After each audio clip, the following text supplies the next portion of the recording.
大家好，欢迎来到快乐手工。今天给剪刀呢做个套，以前这个套啊太软了，那如果呢剪刀掉在地上还是起不了什么保护作用的哈。这次啊我用180克的铺棉来做一个。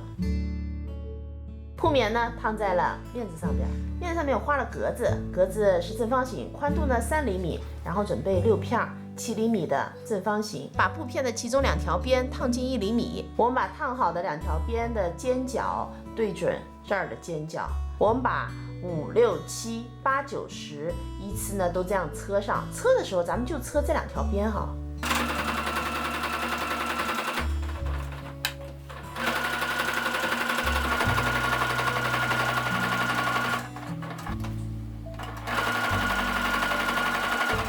接下来呢，我们剪4块12厘米长、7厘米宽的长方形，我们把一条边呢折下来1厘米，然后搁在我们刚才车的这下边哈，我们这儿搁上一块，这儿呢搁上一块，车上这2条边，这头呢我们车上另外2块。拼好以后呢，倚着铺棉哈，我们把多余的面料给剪掉。接下来啊，剪几块3厘米的正方形的小布片哈，用长针法呢缝在1、2、3、4的区块。现在拼布呢就拼好了，大家也不觉得这有点斜哈，因为咱们的剪刀呢是一头大一头小的，所以呢看上去有点斜。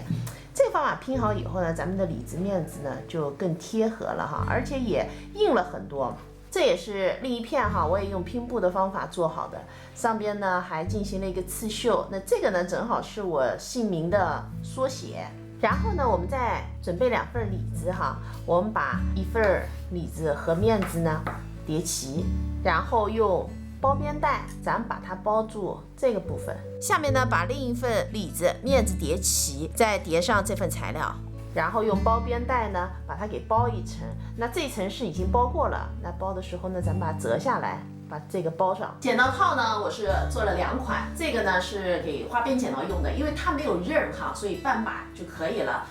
这个呢是用在裁剪剪刀上面的，裁剪剪刀真的很怕磕，有时候掉地上之后就没有用了，所以呢我就特意在这儿2边都钉了 N 口，这样子咱们倒过来它也不会掉下来了，也安全很多。这期视频内容呢就是这些了，感谢您花宝贵的时间来看我的视频，记得要帮忙点赞，咱们下期再见。